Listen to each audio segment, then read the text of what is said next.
Live on the Twitch spheres. Get it. Yeah. About to be live on the...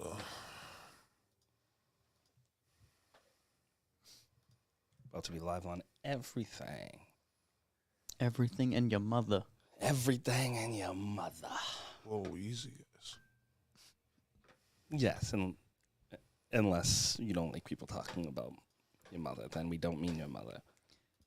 Obviously. Hello, mother. It's only for the Yo Mama crowd. For the Chris Paul crowd, too. Yeah. Trying to get on. Obviously. But we'll get there. Oh, there we are. For the Chris Paul. All right. All right. Record and...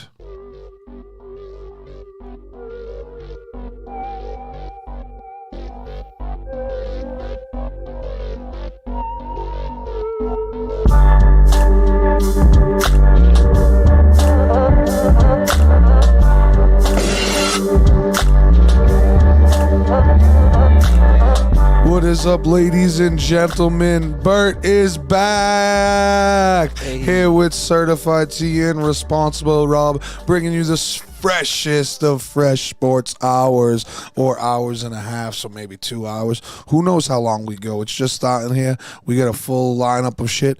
Teddy, what up, man? Yeah, I'm chilling. How's everybody doing? Yeah, shit. Roberto, All good, man. Ready to get at it. let's get at it. Yeah, I'm definitely ready to get at it because you had a hell of a weekend, right? Yo, when they say, like, you said, what's the favorite?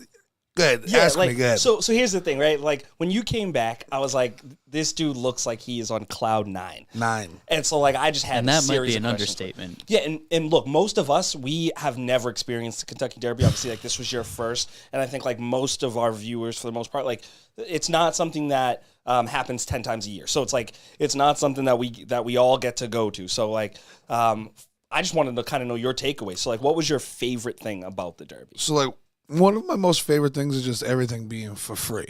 Like, in the whole area section thing that we were in, which is like the first turn to the last turn, so that final home stretch or the starting stretch, essentially, like, everything in that entire little section is free. Drinks, food, everything. And it was so cool to just be able to grab stuff and not have to worry about take money out, pay. They just come by. Snatch. Wait, And that was like free. Like, and you're in that section, it's free. Free. Oh, I mean, my. everybody was like, yeah, we take tips. Yeah, for sure. But You know what I mean? But free. And of course, you got to tip them out. You got to Yeah, take care Yeah, of them. sure. Come by the first time, you give them a 20, you know what I mean? You say, see you in a few. Well, you know what I'm saying? So, like, the best thing about this thing, though, was when they tell you it's the greatest 2 minutes in sports. Like, you see it on TV and stuff, and you're like, yeah, that's pretty cool. It's pretty great. yeah, When you're there and you hear the roar of the crowd for 2 straight minutes, the amount of people, the screaming, the yelling, the the horsing. And when I tell you, when there's an 80-to-1 shot horse flying up the back end, making some of the most incredible moves you'll ever see a horse make, and you hear that crowd figuring out, that's the 21 horse. Oh my God, this is gonna be history. Oh my God, look at the 21. It can't be. Everyone, 200,000 plus people just going nuts. People that didn't even bet the horse. well, yeah, because that was gonna be my question, right? It's like when you go to like a basketball game, right, or a football game, like half the crowd is rooting, or maybe 70% of the crowd is rooting for one team, and then 70, like, so there's quiet pockets, right? Yeah. But it looks like no matter who you bet on at the Derby, like, you're there to see the race. Yeah. So it's literally 100% of people. The most exciting, exhilarating 2 minutes ever. And like, I was right there after the finish line, so the jockey finished to the finish line. He got about 4 gallops away and did his excitement little fist bump guy, and I was like, I felt how his excitement was. That dude was uber excited. He was an 80-to-1 shot. Some of the horse experts don't even know how he was 80-to-1 shot. They said he should have been 150 to 200-to-1 shot. Oh my There was God. nothing in past races ever that said that this horse should even be in the top 18. It didn't know until Friday it was even racing. He was just there getting the free drinks too on Friday night. You know what I mean? The horse is like, yeah, hanging out with his boys. You saw him after the race. He was fired up. That horse was like, I need some of me. He was ready to go. Crazy, dude. So here's the thing. Like, I'm thinking about now, like, going after I heard your experience. But, you know, I have some reservations about the Kentucky Derby, like, not being necessarily my scene, that whole thing. So, like, I know, you know, there's a certain group of people and stuff like that who go there, all of that. And I'm just not a horse racing guy, which I know, like, you weren't big into horse racing prior to that. So, like, what was there anything? What up, Flying Frenchie? Was there anything that happened that was stuff that you didn't expect, or something that maybe you didn't know about the Derby, or there's like a misconception about the Derby that you walked in and was like, oh, this is different? I didn't know what to expect. I felt like I was going to run into a bunch of uptight, snooty little mother effers that I just wanted to push around and kick out of my way. Yeah, that's exactly what I thought. When I tell you, everyone from the first Uber driver all the way down to the drunkest guy at the Derby, every single one of those people were awesome. Every single person just wanted to help and do this and do that and make sure we knew which bars to go to and make sure what streets we knew to check out and make sure to know what we did over here and make sure to check this out. Like, everybody was super cool. Like, the first that's Uber... Southern hospitality, right? Yeah, like the first Uber driver that picked me up ended up being like my assistant the rest of the weekend. I told him I needed some air mattresses. 30 minutes later, my dude was there with some air mattresses. We needed some Amstel lights. The bachelor wanted Amstel lights. 20 minutes later, there were Amstel lights on my door. Like, anything I needed, that dude was just pick me up here, drive me over there, drop me off there, go grab that over there. Which is crazy, because I feel like there's a good group of people there who are like worth like at least $200 million, right? So like, you can't put all of your energy in my head, you can't put all of your energy into the people who are, you know, they're doing well, but they're regular people. Yeah. And you're saying, like, across the board, it was just like, hey, we want to do whatever we can to make sure everybody has a great time. I saw one dude walking around with his YouTube video where I was like, damn, I should have brought mine. Right? Yeah. You do need a videographer, like, just to travel around with you Yeah. all the time. All the time. A personal assistant. But yeah, the Derby was absolutely amazing. So the way the tickets work is kind of like a season ticket ordeal.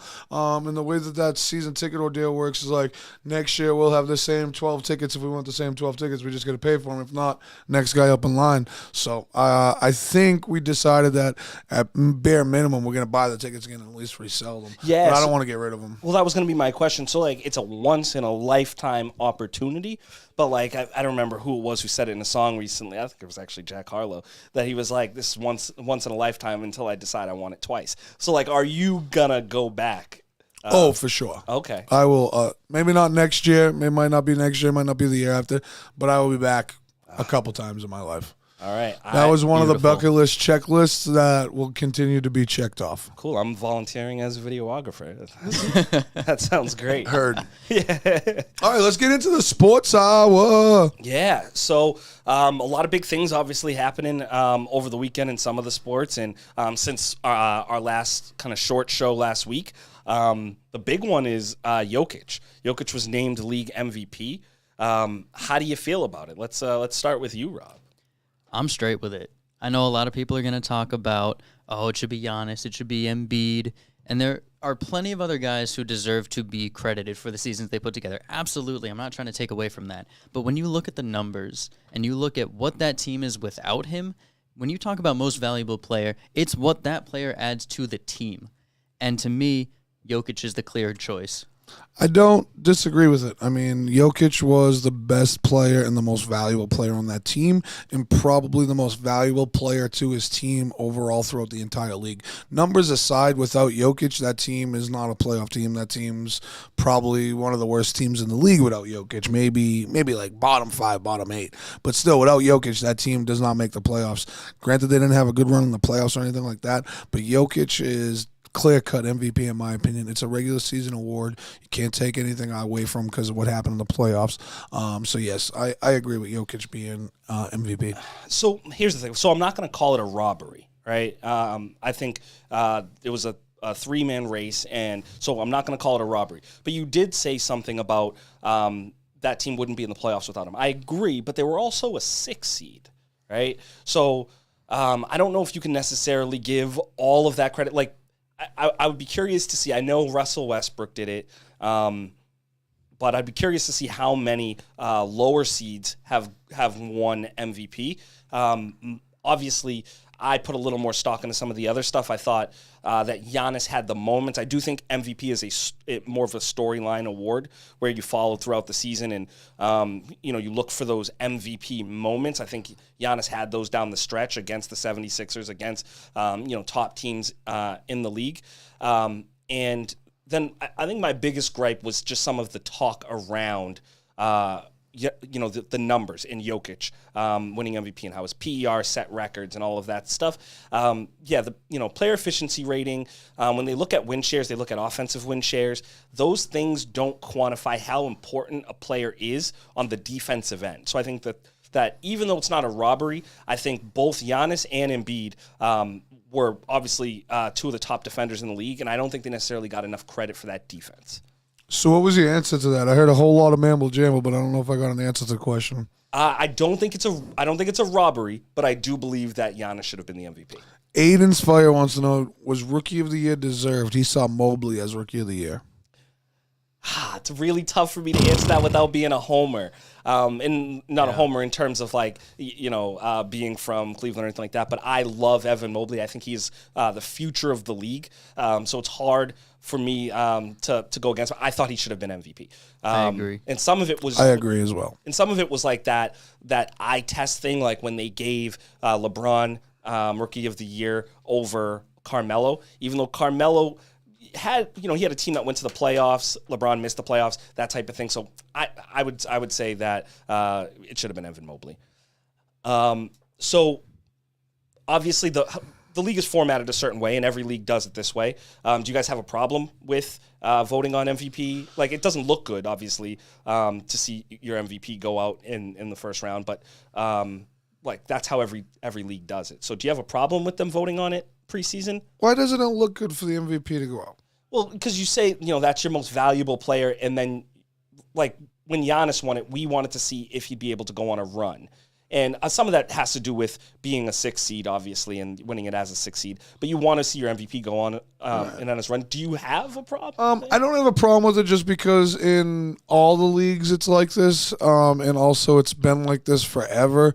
So if it ain't broke, don't fix it.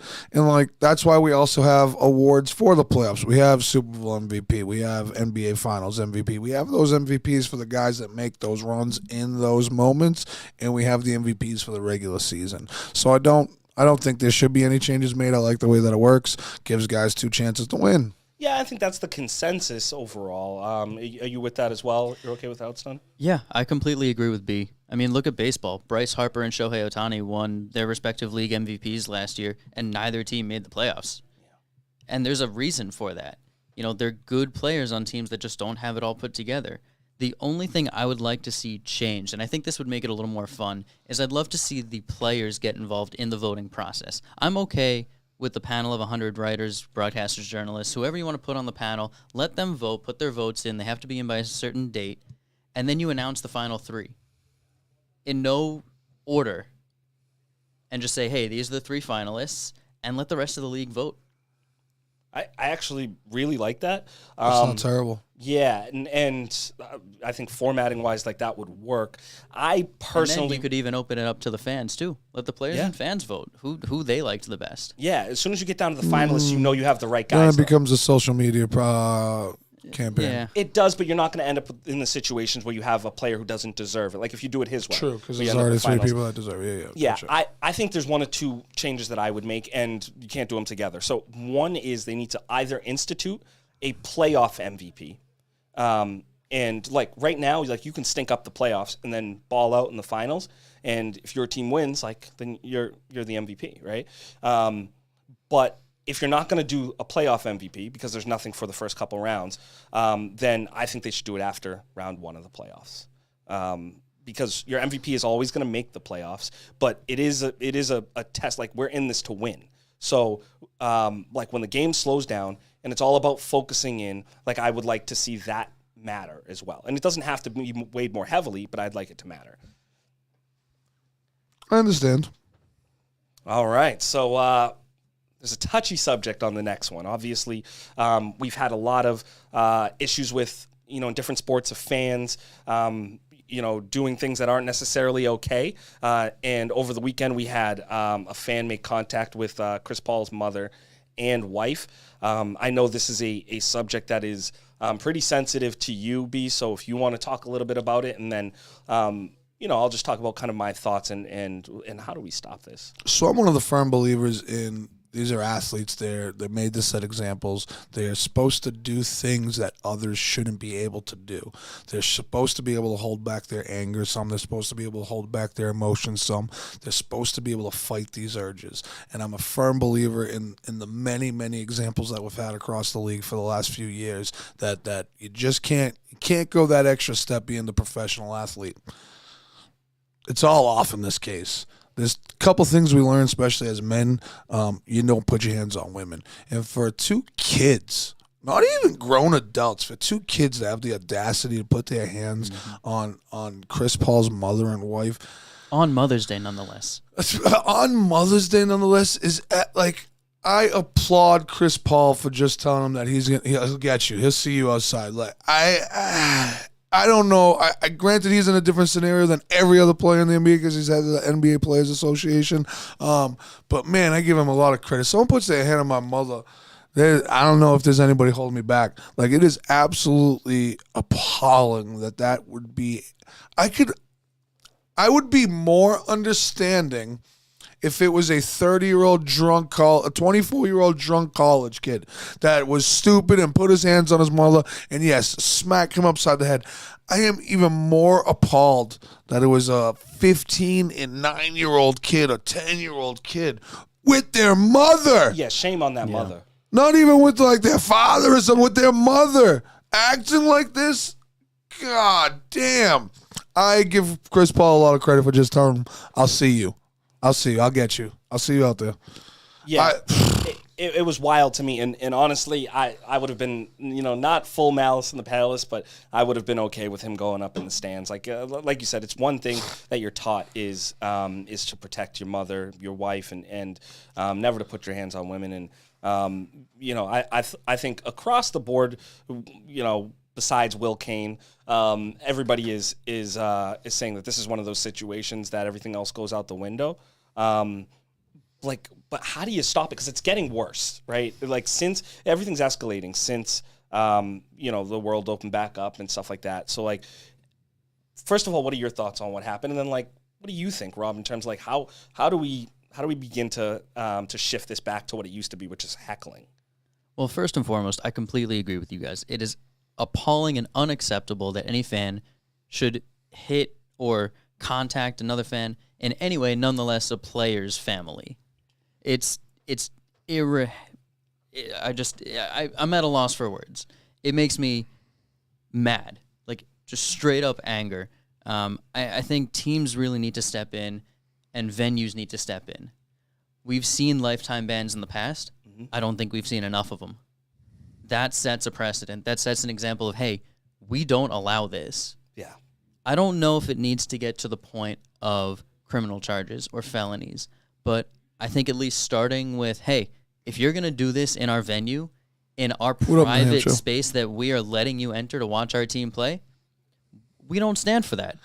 I think it has to start becoming criminal and prosecution and people getting some fucking heavy fines and shit like that, because the alternative isn't working right now. We're not scaring enough people to not act like this, to not throw shit at these guys, to not hit their mothers, to not call them the N-word or the monkeys or whatever else they're using for profanity. Like, we're not doing enough to help these professional athletes. We got to remember, some of these kids are 20, 21 years old. Yeah. They haven't had time to grow up yet. Yeah. Like, we got to do more to protect them. We do, and I think that's the big question is, like, how do we do it? And I think what you said is right to start out, right? Like, the bans have to be longer.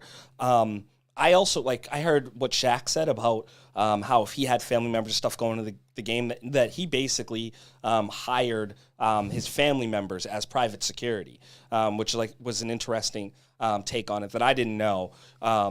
And he was like, look, my biggest family member, here's what I'm going to pay you, and you're there to protect. I think another thing is, like it's a double-edged sword, right? But I think most people know where the line is. And I think that there's a few people who cross that line and that are condemned for crossing that line. So, like, why are these people's faces hidden? Why are these people's faces hidden?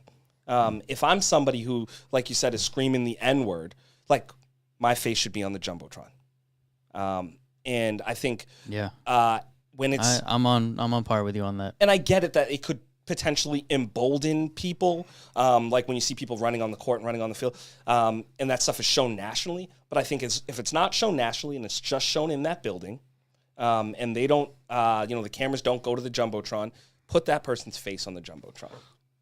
I'm not sure what the remedy is yet, but we definitely need to find one. It's got to stop. Yeah, and we just talked about this a couple of weeks ago with the Yankees fans throwing beer cans and chips and stuff at the Guardians outfielders. Every few weeks with something. It's got to stop, and especially since there are so many sports where the fans are so close. I mean, in basketball, you got fans sitting courtside. In baseball, behind the outfield wall, they're right there. You know, fortunately, certain sports like football, there's a little bit of space beyond the out of bounds line, except for at the end of the end zone. Yeah. You know, the fans are always close to the action, and as long as that happens, this is going to be an issue until, I agree, you know, these venues, these teams start taking bigger steps. And if anybody's got any ideas, feel free to send them along, because we're at a loss, and obviously we can't continue this. And B is one of the people who does believe that they need to carry themselves in a way that we hold them to a higher standard. And even this, when you hear him saying it's going too far, it's going too far. But let's get away from that subject and go into something a little more light. For sure, that's definitely one thing, Frenchie, for sure. It says his youngest son's turning 20 years old. It's on the parents that play the big roles and the respect and shit like that. And that's agree. I keep seeing that more and more, and I keep thinking that more and more. Like, my parents would never have gone for that. I would get my ass goodness. beat. Oh, yeah. Yeah, it would have been ugly. Like, that's the big difference in the world right now. Like, you can't even look at a kid right now without getting yelled at by the kid taker people. DCF or those people. Yeah. Like with cameras and phones and TikTok and everything else no more, these kids get to run rampant over their parents. And I'm gonna have it's kids not how soon. we grew up at all. Hell no. Not at all. My school teacher would call my dad. I get a whooping when I get home. Oh, exactly. Shit. Moving on. So we have two series right now that are tied up 2-2. In the 76ers versus the Heat and the Mavs versus the Suns. In those two series, all teams have lost their road games. I didn't realize that till you said that, and I've watched 6 out of these 8 games. Yeah, I didn't realize it. And not only has it happened that way, but there have been massive differences in how they've played, which is kind of what we remember from back in the days, like on the road, role players don't play as well at home. They play better, that type of thing. And stars are supposed to show up everywhere, which if anybody hasn't seen my take that fell flat on its face when I said Jaylen Brown isn't a superstar because he hasn't played well on the road. And then he proved me wrong. He must have heard you. Yeah, he must have, right? But Jaylen, if you're watching, what's up? Yeah, exactly. But in that 76ers Heat series, B, who do you have? I got the 76ers winning it. I just think Joel Embiid is on a mission. I was really nervous once, obviously, Joel Embiid went down. I don't know how long he'd go down for. I'm glad that he came back quickly. James Harden seems to finally be waking up a little bit. I just wasn't a believer in the Heat. I had them losing Series 1 to the Hawks. I'm just not a big believer in the Heat. The Heat are a good, solid team. I just don't think I think they're like... the Seattle Mariners back in the day. Amazing regular season team. Just can't get it done in the postseason. I think that's the Heat. I think they're a great 82-game season team, but in the playoffs, I just don't think they're that team. And I think we'll see it here with Philly. I think Philly beats them. Wow. I'm going to have to disagree with you on that. I think the Heat are going to be able to get it done. It's going to be tough for them for sure, especially with Embiid back now. And you look at how Harden played. Yeah, he's playing well. Maxi's playing well. Tobias Harris is playing well. The Sixers are showing up, but I believe in the Heat right now. I believe in Jimmy Butler to lead that team. I believe in Bam to play the way he's been playing. I believe in Tyler Hero to play the way he's been playing. I think they're going to get it done. I love watching playoff Tyler Hero. Yeah, he's and a that's the different thing. guy, He yeah. shows up. He's a different player. You talk about how the Seattle Mariners were a great regular season team, but a terrible playoff team. Well, Tyler Hero is a better playoff player than he is a regular season player, and that's for sure. And I think we're going to see that in the next couple of games. Kyle Lowry hurts them. Well, here's the thing. Kyle Lowry's out for Game 5 now. Correct. Just got announced a little while ago. Addition by subtraction. Yeah, I'm just not sure because that series to me is a little bit of a toss-up. If I had to choose, I would choose the Heat right now because I have a little bit more belief in their B game as opposed to the 76ers B game. But there's two different dynamics. One, is Duncan Robinson going to wake up? Is he even going to get burned? Like, He's still on that team? he got a 5-year, $90 million deal. I know. I'm He can't. I was saying that joke because he's been Yeah. the quietest player on the planet. They've been scared to play him because he can't defend a soul. But like you knew he couldn't defend a soul when you got him that money.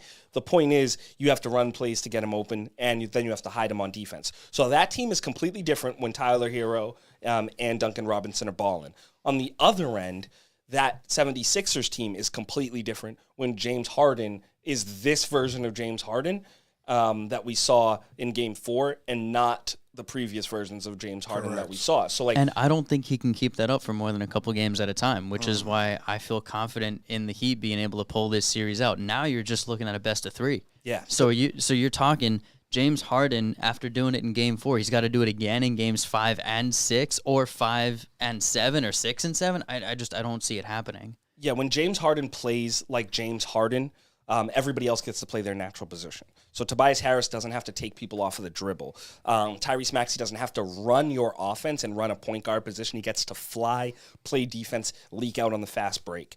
Embiid gets to pick and pop, shoot the deep ball, and gets to isolate when he gets opportunities to, and you can just clear the other side of the court. So I love the think way it's those two Tyrese players. Maxey plays basketball. Oh, it's beautiful. Oh, he's balling out right It's now. beautiful. And I love it. Just the flow of him in gameplay. And I love it watching for the him hobby, just too. flow.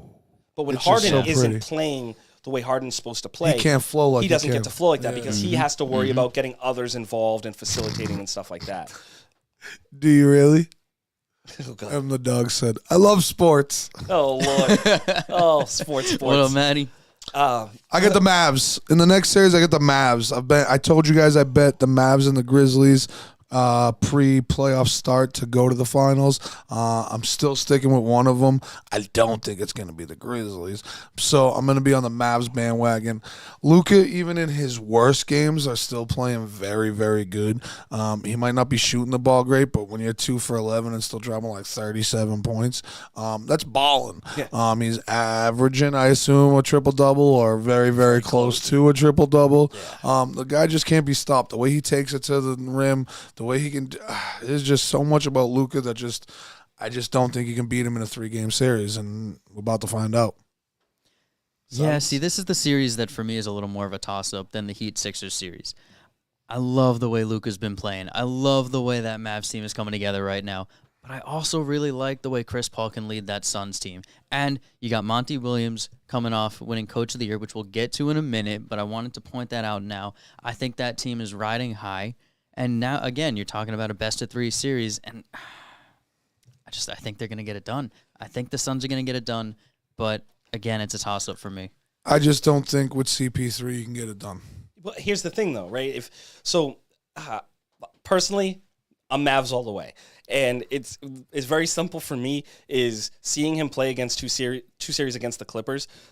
If the combination of Pat Bev, Paul George, and Kawhi Leonard can't stop you, then, nobody can. Here's a phenomenal question. And this question is a very simple answer for me. He says, who deserves it more, Luka or CP3? Let's start with Rob. Luka.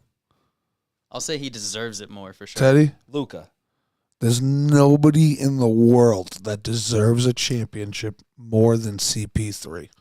That guy has worked his ass off his entire career, has stayed humbled, has ran NBA Player Association, has been the man, a role model citizen in the NBA. There is nobody on the planet that deserves an NBA championship more than Chris Paul. So here's the thing with Chris Paul. That's why just the really quick. deserves word. Yeah, and I understand that deserves a word. Yep. My issue with Chris Paul is he's played both sides of the fence. So if you go back and you listen, Luka needs it more, exactly. if well, that's even a debatable question because that's the only thing keeping CP from being the point god, right? Is that championship because everything else is his. But he's played both sides of the fence. When you talk to former players, like they have a problem with CP because they felt like they couldn't confide in him. He'd run back to the coach. He'd run back to the front office. And, you know, that's gotten him into trouble with the Clippers. It's gotten him into trouble with Houston. Like, he's had problems with players being able to trust him. So, like, that's my issue there. But for me in the series, it's a weird series because, like, I'm taking the Mavs, I'm taking Luka, I'm always going to take Luka, but the best player on the court is Luka. And then the next four and the coach are the Suns. Next four and the coach. And it might be So deeper true. than that. Yeah, right? it could be. It could be. Because, like, who's next? It's Jalen Brunson, right? Who? Yeah, right? Who's that? Yeah, exactly. I still don't know who the guy is. Yeah, just came out of nowhere. It was supposed to be Spencer Dinwiddie, but like I he's disappeared. still have this guy's been balling all postseason, and I still have no clue where he came from. I don't even know if I have a rookie card of his. I don't even know what school he went to. I don't even know if he was in a tournament in his life. Like, I don't even know where this guy came from. Just came out And of that's nowhere. the I literally big thing thought for he was me a about the rapper. Suns. I literally thought he was a rapper. And that's the big thing for me about the Suns is that, yes, I agree Luka is the best player on that court right now, hands down. But when you talk about playoff basketball, you got to talk about depth, and you got to talk about how you're going to mesh as a team. And the Suns right now are meshing. They're jiving, and they have the talent there that I don't think, even if Luka takes over the game, which he very well could, I don't think it's enough. This is Luka's true test. We talked about the Celtics' true test in playing the road against the Nets in Series 1, against the Nets in Series 1, and how if the Celtics were going to make that next step, if Jason Tatum and Jaylen Brown were going to be those next guys, they had to go out and show up on the road, and they did. Yeah. This is Luka didn't have to win that first round, and I know he hasn't won a playoff series, but this right here, this 3-game stretch is is how we're gonna figure out if Luka Doncic is the superstar we all see in him, or if he's gonna be if he's not gonna live up to those expectations. Because any superstar, you take Kobe Bryant, you take Michael Jordan, you take these guys, and in a 3-game series against the greatest team in the planet, these guys can make their team win 2 out of 3. And this is where we find out if Luka's the guy or not. I even question that. I think we know Luka's the guy. The question is he a superstar or is he otherworldly, right? When you saw Love you too, Frenchie. LeBron go up against the big 3, you knew that even with a great performance, that likely wasn't going to happen. When you saw Kobe go up against, and he was a 7th seed with like Chris Mim and Luke Walton on his team, and he was going up against that Phoenix Suns team with Raja Bell, Steve Nash, Mari Stoudemire. Like, you knew, and you know, both those guys lost those series because you knew like it was so stacked against them that what you needed to see was a great performance. I think if it does happen, it's going to be that otherworldly performance. Like when you saw Dirk Nowitzki with the second best player as Jason Terry beat Miami, the big 3 in Miami in 2011. Like this will be that once in a lifetime thing. But I think either way, we know Luka's a superstar. Do we? I don't think he has to win the series to say that. He just has to do what he's continuing doing and have massive games, in my opinion. But, I agree. But then we'll have the same conversation every year. I agree and disagree, but I agree for the most part in what you said. I disagree a smidge, but I agree in both. Just about where they end up all time. Yeah. So you mentioned it. Monty Williams won Coach of the Year. I think it was announced today. It might have been yesterday. I think it was today. And Taylor Jenkins, the Grizzlies head coach, came in second. I believe Eric Spoelstra got 1 vote third. Do you agree? He got 1 first place vote, yeah. Yeah, and so he came in third place with 1 first place vote. Do you agree with Monty Williams? I agree with the pick. I don't know if I agree with how split it was. I mean, look, Monty Williams is coming.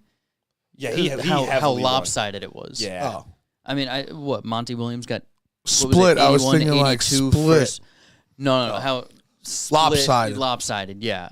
Split and lopsided. He came in a couple of years ago, and he's done wonderful things with that organization. Yeah. He's taken the leadership of CP3, and made them a perennial contending team. Mhm. So I'm in favor of him winning Coach of the Year, even considering what some of the other coaches You better speed in the this league. up. I can't keep myself to right now. Even considering what other coaches in the league have done, but I don't think it should have been as lopsided as it was. That's my take. Yeah, I mean, I sort of agree with you, and I'll give my take a little bit on what I think the award has looked like historically and what it should look like this time. But let's go to B. The disrespect across the board for these 100 voters is absolutely terrible. And I'm not just going to go for my boys on the Celtics, Idike Azubuike, what's his name? Ime Udoka. Ime Udoka. You got it. I'm not going to go with just Ime Udoka, but the disrespect across the board. The Grizzlies coach who got, 2 votes? Eric Spoelstra got 1 vote. Idike Azubuike wasn't even talked about. Like, how did 81 voters feel so confident in Monte Williams? This is the same exact team from last year. Did they even get better? How many games better were they than last year? They ran away with it at the end of the year. So they ran away with it at the end of the year. Maybe 8 games, something like that, like 7 games. But so the 7, 8 competition was games. different. Celtics went 21-2 in January and February or something like that. Yeah. They became the best offense and the best defense in the league. Like, rookie coach. Monte Williams, this is his 2nd stint as head coach, maybe 3rd stint as head coach. Like, this is a rookie coach with a team that we just didn't know if they could do it. Yeah. And he brought them from the 10th place team in December to the 3rd, 4th, whatever the fuck the tiebreaker turned out to be. Yeah. But, like, first offense, first defense, and he didn't even get a vote. Yeah. But the Grizzlies coach, 2 votes. The disrespect across the voting platform is a little crazy to me. I'm not disagreeing that Monte Williams doesn't deserve head coach, because if I'm voting, he might get my vote. Yeah. But 81 like the other votes for nobody thought Idike Ubuke should have won an award. Not one. Yeah, it's wild, and look, how? And I'm a Celtics hater, and like, I was shocked when it came out. Like, I'm losing my voice again because of this guy. Yeah, it's absolutely ridiculous. I actually don't agree. The more and more I think about it, I think Taylor Jenkins should have been the coach of the year. Nobody had that Grizzlies with their team best player. They were still 18-1. Yeah. With their best player out, they were still 18-1. Yeah. And then you could even talk about Doc Rivers and what he did with that Sixers team. I mean, we knew that we're not allowed to talk about Doc Rivers being anything. Yeah, most besides the O's. I'm not saying he should have won Coach of the Year. No, but I agree with you. But we didn't know what that Sixers team was going to be. Correct. Yep. And there should have been no runaway here. But like, through history, I've always viewed, and I think it's been reflected, that the head coach who makes up the most ground compared to expectations is the coach of the year. So if you're expected to win 30 games and you win 55, like, you're in there. I think that's reasonable. Yeah, like, and it's never been the best or the coach on the best team. Like, that's never been the idea around it. It's basically like wins above expectation has always been what got you the award. And it seems like they took the easy way out here, where I thought that I just don't think any of us had the Grizzlies as a team. Like, we had them as a play-in team at best. And then, to see what John Morant became this year. Sixers coach is like rule 1 of Fight Club. Yeah, exactly. Exactly. Oh, goodness. I think he's in your underwear. but no, seriously, like, I just think that they took the easy way out this year, and they went against what the award's supposed to be historically. And for that reason, I do think that Taylor Jenkins should take home the award. And I at least think he should have got more than 2 votes. Yeah, I mean, it was wild how lopsided it was. Ridiculous. So we did have Miami. We're gonna move on to some F1. So what a weekend. If anybody has been watching, if anybody's been watching ESPN, we've been flooded not really. with F1 coverage all weekend. I actually really liked the way that they covered it. It was almost like what I saw when they started their deal with the UFC, and they really just put the whole media platform behind them. They were teasing the Verstappen sit down, what's called the Sunday Conversation, and all of that. They really took control of that whole thing. I don't think there was a single sporting event that I watched on ESPN that there wasn't a commercial for the Miami race. So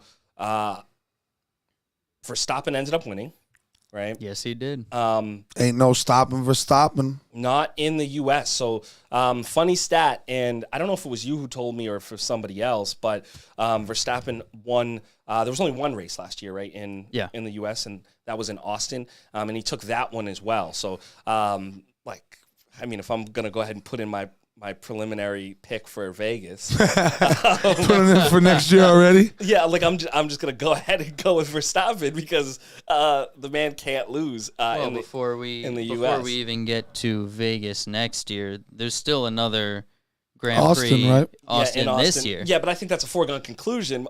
You can't stop Verstappen. Like, You gonna pre-bet him now? yeah, ain't no stopping Verstappen, right? Like in the U.S., that man has got it.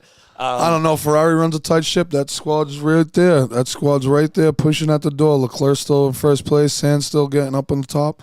That Ferrari team's no team to dwell on. Yeah. So, where did Ferrari finish?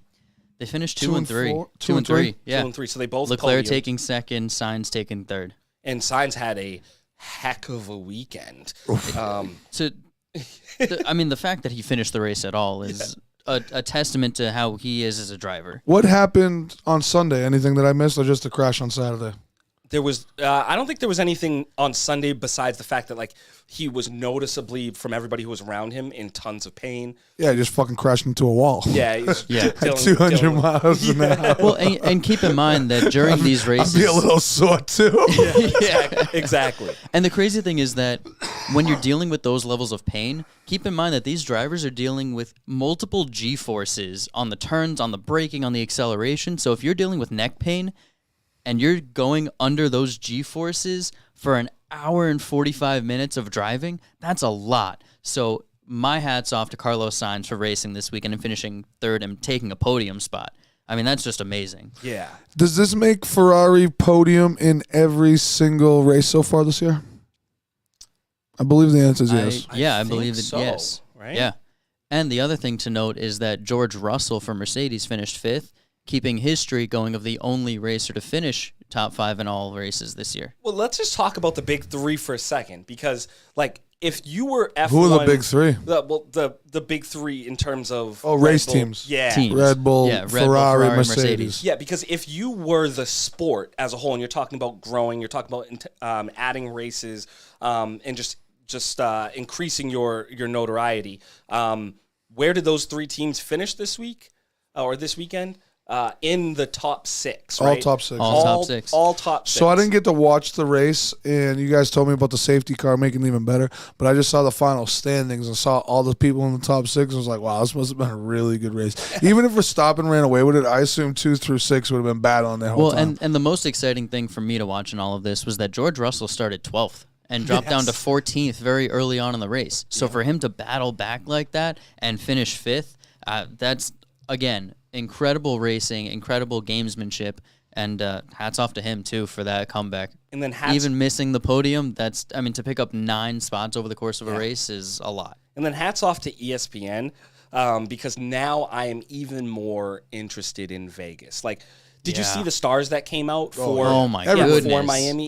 It looked like the Kentucky Derby. And the nice part about it was that it fell on the Sunday, so like people got to go back and forth because there was even racers that raced in the F1 race that were at the Kentucky Derby Saturday night. Mm-hmm. Lewis Hamilton was at the Kentucky Derby. Mm-hmm. Yeah. So that means he was there for warm-ups, got on his private jet, flew to Kentucky, hopped off there, watched a few races, bet on the Derby, hopped back on his private jet, flew home and got ready for the game on his race on Sunday. Yeah. I mean, It's the magic of money. yeah, Serena Williams, right? Yeah. Serena The Williams, magic you of had, money. Brady, you had all of these stars that were there. It was wild. Just the list goes on. We could spend the entire hour that we have for this podcast just going through who was there on Sunday. Incredible. Yeah, and Incredible. I think that bodes extremely well for Vegas. Not to mention, does. like, as you continue to say, the coverage that continues to be put on. That's why I continue to say in this hobby and in this industry, and I keep telling people are like, oh, F1's already high, F1's already high. I'm like, no. F1 hasn't even got high yet. Like, F1 is still a decent market because of the European market. It's still not big in the United States yet. It's not. For viewership-wise, for TV-wise, for sports-wise, like, it's still not big in the U.S. And a lot of people, me included until this past year, think of it a lot as NASCAR, and NASCAR is a boring sport. Sorry It's for so any of you different. NASCAR fans that are out there watching. Like, I It's thought it was night going to and be a day. lot of the same. It is night and fucking day. Well, and BT Sports brought it up. They said they used Hamilton as an example. They said that he is one of the most notable faces in the world. And then he made a joke and said, except that he can walk around places in the U.S. and nobody knows who he is. And I think that's going to change real and fast. we are getting there real fast. Just with the way that it was covered, how great the race was, and just the stars that showed up. Like, good luck next year. By the time we get to next year, walking around and nobody noticing who you were. It's not going to happen. No.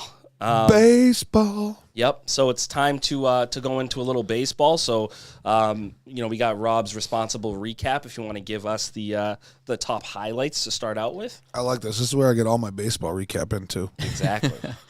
Well, for this week, it's prime time. We are talking New York and L.A. for everything. I mean, that's where the news is coming out of. That's where all the stories are coming out of.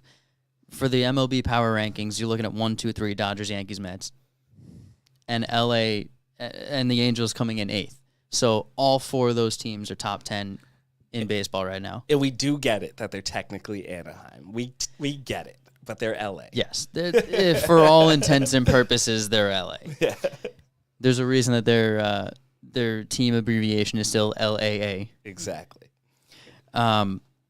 So big news. Last week, the Mets cut Robinson Cano, a 17-year veteran in the league, a career 300 hitter, with a year and a half left on his contract. They still owe him $40 million, and they designated him for assignment. Was he not playing?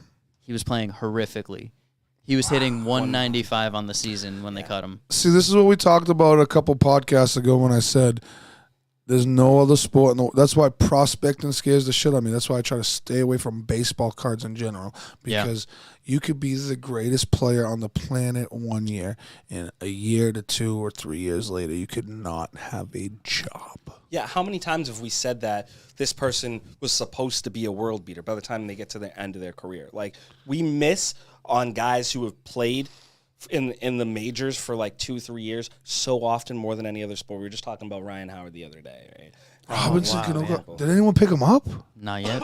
Well, no one would pick him up, so that way the Mets are on the case for his whole contract. And then Well, they'll pick him up for so what free. happens is once he clears waivers, which should be today or tomorrow, I forget which day last week they cut him, Yep. then any team can come in and sign him for the league minimum. Correct. And that's all they owe him, and the Mets would cover the Pay rest. So that's why nobody's going to take yeah. him on the waivers. If anybody wanted to pick him up 'Cause they'd now, have the to Mets pay would have to half. work out a trade. No, I think they would just have to pick up half their salary, right? Because they already designated him for assignment. I think it's salary It depends. So until Cano clears waivers, the Mets have the option to work out a trade with any team that wanted to pick him up. Yeah, no team wants to pay that salary. But it doesn't. You just it gave him doesn't a have to free be. It paycheck. doesn't have to be salary based. I mean, Yeah. the Mets could still offer to cover most of the salary in return for a lower level player. But I don't think any team is really going to want to do that right now, considering the way he's playing. Yeah. Especially, it's evident. Last year he missed the entire season due to a PED suspension, which was his second of his career. And he's That was last year. Yeah, and he is much Yeah. older than I thought when I first heard the news. Gotta be like 34 right now. No. That's what I thought. How old is he? What is he, 38? Yeah, he's 38. Yeah. He's still getting $40 million. Well, Over the next 2 years. those are baseball contracts.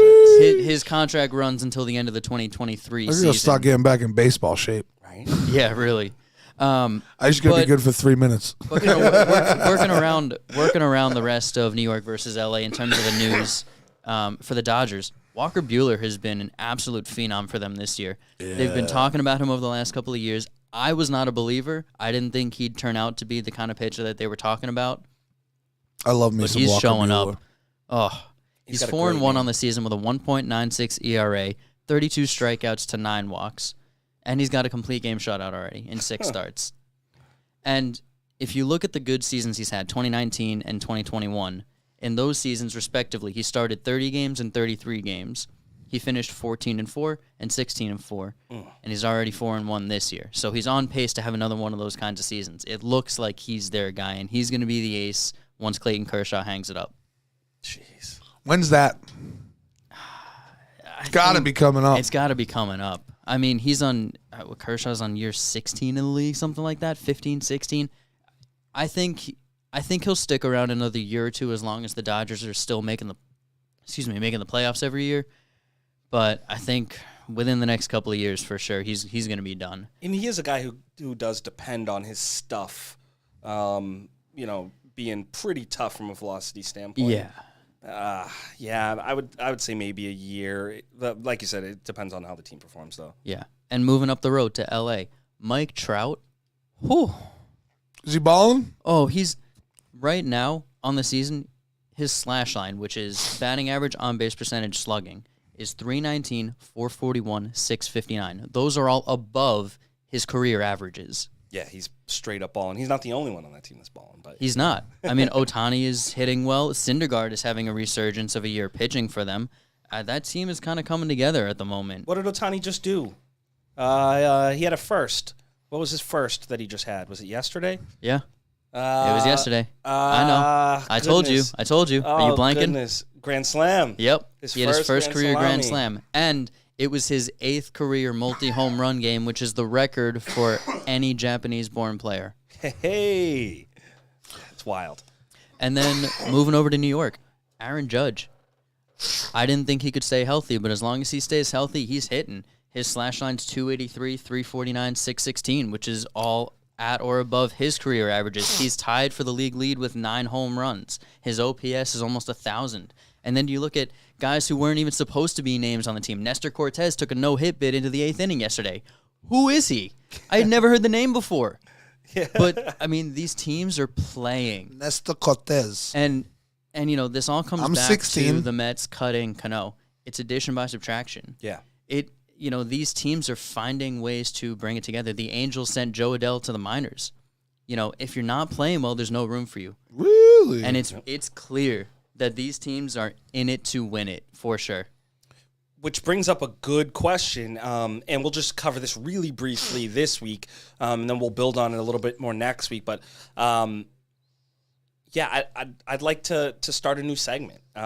It seems like these teams are the ones that are going to be at the top for the foreseeable future, and I'd like to know from Responsible Rob, New York or L.A.? Would you rather be in the position of the New York teams or position of the L.A. teams? Right now, I would rather be the New York teams. And you might be quick to say that I'm biased because I'm a Mets fan. However, this is the first time in history that the Mets and Yankees are the first teams to 20 wins in their respective leagues in the same season. So the reason I'm going to be on the other side right now is just because of the pitching staff in the LA. This year, although you just said all those great stats about Judge and Trout, I got a tickle in my throat. I can't get rid of it. But this is the year of the pitching so far. I don't know if they've changed the balls or made some dead balls or whatever, but this is the year of the pitching. They definitely changed the balls around. I can tell you that for sure, just watching the games. If this is going to be the year of the pitching, I think the LA teams are set up for more success. I think the New York teams definitely have the better bats. I think the LA teams have the better pitching. So right now I give the edge to the LA teams. So when you say pitching, you're going starter depth, right? Starter depth on the. I mean, even their relievers. Don't the Dodgers have like 3 closers in their relief system? They got 1 closer and then 3 others sitting in their relievers. They do got a wealth, and actually, we'll table that for next week, and we'll go pitching versus hitting and kind of see where those teams are at. We're obviously a little short for time this week, so we're almost done, but we can talk about it more next week. But I am going to disagree with you on the pitching aspect in New York versus LA. I do think the New York teams are very, very well stacked for pitching. But we can do some research this week and cover it next week. Yeah, because I think there's something to be said about the level of competition as well that they're facing. So we'll definitely go on that next week. Not a whole lot happened in football. Over the last week. Obviously, the draft is already over. It's been really quiet. OBJ's still out there. All of that good stuff. So the one thing that Patrick Mahomes was at the Kentucky Derby this weekend. We saw. you know, where he was. Or was that the F1 yeah, race? the F1 oh, race. the F1 race. And somebody from Sky Sports, I believe it was interviewing him, walked past Serena Williams, walked past a handful of stars to go interview somebody that he thought was Pat Mahomes, who was actually Paulo Blanchero, a Duke player who is 6'8". 6'10" Duke 6'10". player that he thought was Pat Mahomes. 6'10". But in his defense, they don't really have much American football over there, in London. So we'll give him a little pass there, but he's got to get it right the next time. At least get closer with the height. Do a little bit of research first. Yeah. But I did hear something interesting. That was Ryan Tannehill make some comments about a veteran quarterback. And it not being his responsibility to get Malik Willis ready. And I'm curious to how you guys feel about that, because I have mixed feelings on it. How did you feel about it? I disagree with it. As a professional athlete, I understand that if one-on-one you want to go up to him and say, look, congrats on being drafted. I'm happy we're teammates, but I'm still the starter and I'm still your competitor. Yeah. That's fine. But I don't think the media is the place for that. I think it sets a bad example for team camaraderie. And as a coach, that's not really what I'm trying to build if I'm the coach of the Titans right now. So I respect if Tannehill doesn't want to be a mentor, but I don't think you should put that out to the media. So I got mixed feelings on this. Mm-hmm. In the sense of like a legacy, a Aaron Rodgers, a Tom Brady, a Russell Wilson, if he was in Seattle still, like those type of legacy type guys that step down or call it a day with their team when Peyton Manning, with Andrew Luck, et cetera, et cetera. Like some guys have to take the responsibility as mentors when it comes to legacies and like team legacies and stuff like that. But in the case of Ryan Tannehill and like a lot of these other guys, why the fuck am I going to mentor the guy that's trying to take my damn job? This is my job. I know that eventually I'm going to be done, but the faster I get you ready is the faster I don't have a job no more. I enjoy my multi-million-dollar job. I don't want you to take my multi-million-dollar job. Fuck you. Like, what? Are you kidding me? Yeah, let me just work you into my system so that way you can take over my job. And next year I can get $1 million instead of 18. Cool. Sign me up. Let me help you. Fuck out of here. So like I said, mine is pretty complex as well. I don't necessarily have a problem with it coming out to the media. I think we remember with Aaron Rodgers, he said it's not my job to get Jordan Love ready. And then all we heard coming out of camp was how great of a mentor he was and how he was helping him learn the playbook and all of this stuff and helping him get ready. So I don't necessarily have a problem with what it comes out to in the media. To touch on what you said, B, I just think that shows a lack of confidence in yourself, because even if you play well and you're not the guy there, like we've seen that the league needs quarterbacks. So if Ryan Tannehill plays well this year and he's not their starter next year, like he will still be a starter somewhere else, in my opinion. Oh, so now I got to go move my family, move my shit. I just got comfortable here. I just started a whole nice thing. I just joined the Bolton League in the offseason. Now because I helped you get better, I got to go somewhere else? No. And so to touch on that point, like, look, you're being paid not to play quarterback and play quarterback exclusively. You're getting paid to help the Titans win. Like, so that means being a team guy first. So let's say Ryan Tannehill goes down, he gets bumped, for 2 weeks. Who's going to help this kid get ready? Like, are you willing to say, I want my team to suffer? Oh, that's the difference. There's a big difference between mentoring someone and helping them get ready for the game on Sunday. But he plays your position. There's a big difference, though. But why is there a big difference? Mentoring is a big difference besides just helping game film and eating up game film and telling them what we see so that we're on the same page in case I get hurt. That's just being a team player and going over it. Mentoring's taking it to the next level, giving you a call at night, giving you a call after practice, saying, hey, let's go over game film, calling you on the weekends and saying, hey, you still up? Let's go watch this tape, telling you, hey, this is what I do on Sundays. Maybe you should do the same thing. Like, that's mentoring. Is that mentoring or is that just being a leader? No, I agree with B on this one. That is mentorship. leadership. There is a difference between that and just preparing the backup for the game. But I will pose the point that what if Tannehill comes out and says, yeah, I'm not really going to mentor him. This is my starting job. I want it. And then at the end of the season, the Titans say, hey, that's not what we were looking for. Bye. We're going to go get a different quarterback that is willing to train and mentor him. Now you run into the same situation anyway. Go find that guy. Yeah, and there are plenty of them out there. Yeah, I think we look at quarterbacks differently, right? So, like, if we were talking about a wide receiver, we have no problem with a wide receiver mentoring a first-round pick wide receiver, right? See, Chris agrees with me. But there's only he's being one paid to quarterback. play quarterback, not coach and mentor teammates. Well, he's being paid to help the Titans win. Yeah, he's being paid to help the team. Nope, that's what the coach gets paid to do. See, that's why I was curious about this, because quarterbacks are an extension of the coach, right? As a quarterback, I get paid to be the best I can be at quarterback. I disagree. That's not what my job description says. No, as a quarterback, you're an extension of the coach. You're a leader. You're the one who's supposed to call guys late at night and say, hey, like, maybe you guys should do this instead of doing this. Yep. Hey, That's being the best of my job. When a new guy gets traded to the team, even if he's on the defensive end, you're the one who he's supposed to give that first call. Mm-hmm. That's all being a mentor and a leader to That's all these being guys. the best at my job. You're a leader of men first. Like Russell Wilson in terms of like leadership personified and mentoring. Like there's nobody he ever turns back. He puts everybody in the best position to win, and to help the Seahawks, previously, and obviously Denver moving forward, to put them in the best position to win. And it doesn't mean that you have to teach him every single trick that you have. That's not necessarily mentoring, because there's going to be things that Malik Willis can't do because it's not in his skill set, just like there are going to be things that Ryan Tannehill can't do because they're not in Malik Willis's skill set. But to help move along in the betterment of the team, I think is your job as a quarterback, more so than any other position on the field, almost similar to a point guard in basketball, where the expectation from point guard is different than the expectation of a center. But that's why I asked the question. I was very curious. And I want to turn back to the word that you used before in legacy.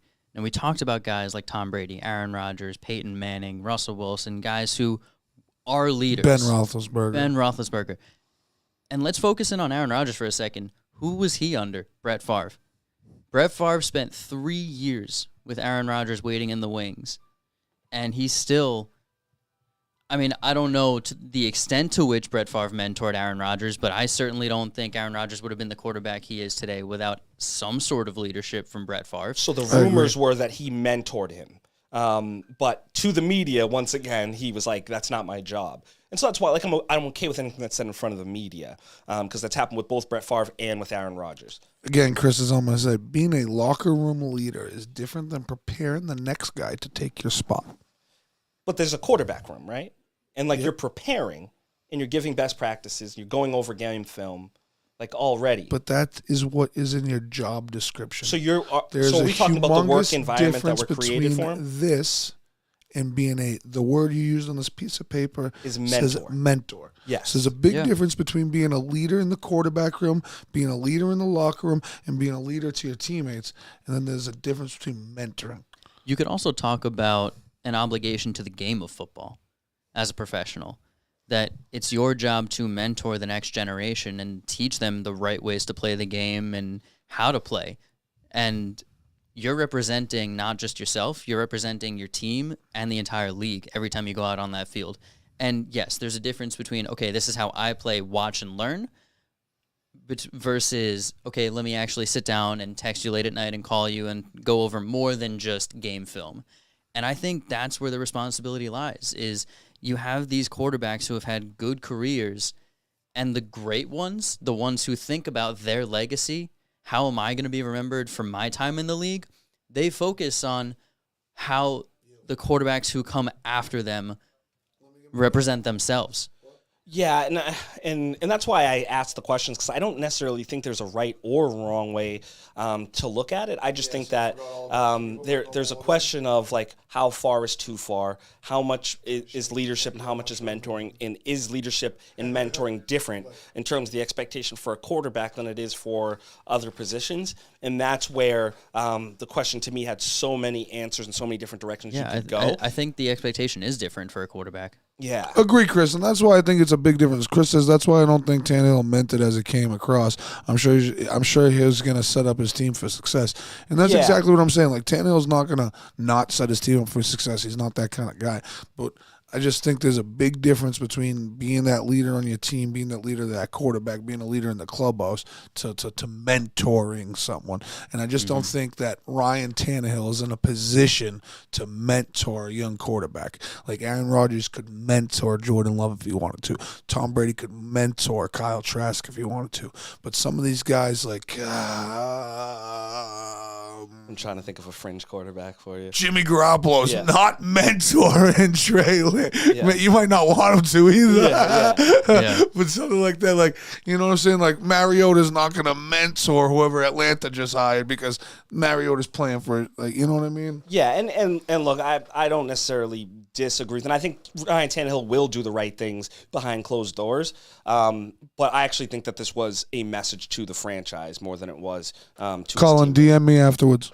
I think this was a message to the franchise more than it was a message to, a backup quarterback in Malik Willis. I think this was him saying to the public, hey, I wasn't informed of this. I wasn't told this was going to be part of my job. I did not know they were going to get a quarterback. I did not know that I was going to be basically on the hot seat. So I think this was a message, and we see that happen when, people get caught off guard. I sure hope you're right. Moving along. Yeah, so... what a UFC night. Yeah, a great UFC pay-per-view for the most part. Obviously, we'll talk a little bit more. I have a short segment coming up just on the landscape of the UFC going forward. So that'll be out this week. It'll be something short, 10, 15 minutes. But I just want to recap the three big fights of the weekend. The first one, I'm sure most of you have seen the picture that's going around the internet. The kick heard around the world. Yeah, the kick heard around the world. Everybody's favorite fighter, Tony Ferguson, really, really got sent to the shadow realm by Michael Chandler, and then Michael Chandler cut an amazing promo with that kick. So, I think you were out, right? And you saw it while you were out in the bar. So I didn't get to see it until after it already happened. I saw it while they were doing the Rose and Esperanza fight. I saw some of the replays, and then I watched it in slow motion on TikTok. Oh! That dude's chin got knocked out of his face. Yeah, like Conor McGregor said, he turned him into a chicken nugget. Right? Chicken nugget, dude. It was ugly. It's got to be one of the best comparisons I've ever heard in my entire life. It is. Rose didn't cost me no money. And it was the big. Yeah, we'll talk about that after. Chandler executed one of the. What round was kicks. that in? It was the second round, I believe. And, it was the beginning of the second round. Of three. And Tony Ferguson looked like vintage Tony Ferguson in that first round. So, there was a lot of hope because he's really gone on a skid over the last couple of years. There was a real hope that he was going to come back to form, and that got shut off real quick by one of the weirdest front kicks that I've ever seen.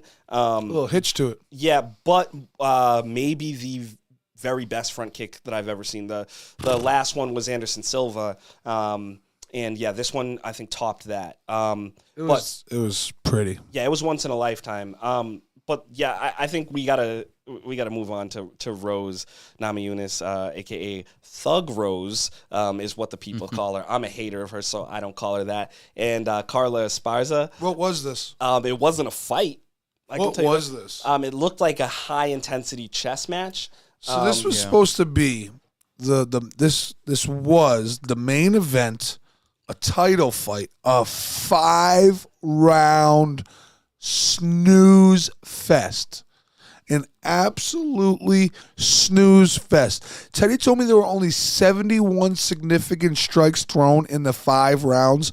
I would have bet there was under 25. I didn't realize the little leg kick in front that they gave each other counted as significant strikes. But my God, I have never seen anything in my life more boring. That's including some of the worst WNBA basketball we've seen. That's including some chess matches I've watched. I've watched spelling bees more excited. I've watched water polo more excited. Whoa. Don't hit on the spelling bee. It's always exciting. I have watched snails race on the street corner that were more exciting than this. Anything I have watched competition-wise up to this point in my entire life, whether I thought it was boring or not, has surpassed this. This is the most boring 5, 10, 15, 20, 25 minutes of the existence of my entire life. I was at a bar with a bunch of people, and it was silent. Bet you it felt longer than a baseball game, huh? That shit. Yes, that's including baseball games. Thank you, Rob. That is including baseball games, And you know too. baseball is my favorite sport, but I'm happy to throw it under the bus for this one moment. Holy shit! That I've never in my life ugly. experienced something so irritatingly boring. Yeah, it was ugly. Now, for the record, the fight went a lot like I thought it was going to go. I just thought that there was going to be more activity in the fight, but it was, I mean, I've been watching fighting for a long time, but Dean Thomas between rounds said it the best when they were trying to figure out how you score a round where nothing happened. And he said, who's the winner, who's the loser? And Dean Thomas said that everybody in this arena is all losers for having watched that. Ouch. And he's a super positive guy. So coming from him, that was something, but it was really telling of that fight. But for the record, we bet the dog. Yeah, Teddy told me a few days ago to bet the dog, so I bet the dog and ended up hitting him for a K. Yep, the one dog of the night that we were pretty sure on. Rose just doesn't have the hands to be able to stick with Carla Esparza and stop the rest. And then I doubled it down on the next fight and hit again. Yeah, and the next fight makes me more proud than almost any fight from any fighter that isn't named Islam Makhachev or Umar Nurmagomedov. It was Charles Oliveira and Justin Gaethje. So there was a lot of controversy around that fight with the weight scales. And when do we find out about the inquiry? So did you hear the whole? You said you didn't hear the whole storyline behind it. I did after. So what I understand happened is they have a scale in the locker room, Yes. and a scale out front. Yes. And they're supposed to be calibrated in the same. Yes. Scale in the locker room read under 155 was the weight. Yeah. The scale in the locker room read 154.7. Mm-hmm. He goes out, he weighs 155.6. Yeah. 155. Well, he 155. weighed in at 160, and then he took the shorts off like they do, and then weighed in at 155.5. Yeah. 155.5. Went back to the locker room, weighed in again, Yep. weighed underweight. Yep. And then came back out again, Yeah. 20-minute ordeal, and weighed overweight again. It was longer than that, but yeah, correct. And so, like, I hate to do this to you guys, but I'm going to give you a little tidbit on how scales work. Every time you step on a scale, it uncalibrates just a little bit. So what happened was, like, all of these fighters, they're only supposed to be using the scale on the back, but the fighters coming from Europe, coming from Brazil, coming from, all of these other places, they work in a different system. So they're changing the scale from pounds to kilos and back and forth. And they're all testing on that scale, the official scale, which isn't supposed to be touched. So then when they're stepping on the scale out back, the digital scale, every fighter is coming over, and a lot of the fighters said that they were underweight and they just made weight. So they're going out and everybody's missing by 0.5.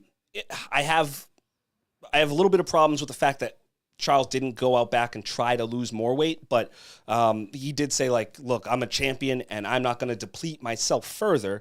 When I weighed myself the night before, I was on weight. I have not eaten anything. I weighed myself out back. I was on weight. I did not eat anything. And then I step on the scale. Chris says he's going to start telling himself, too, that it's not calibrated right when he steps on the scale. Yeah, that's what I tried to do. That's what my girl was like, no, it is. That is how fat you are. That was the most exciting 2.5 minutes I've ever watched a fight.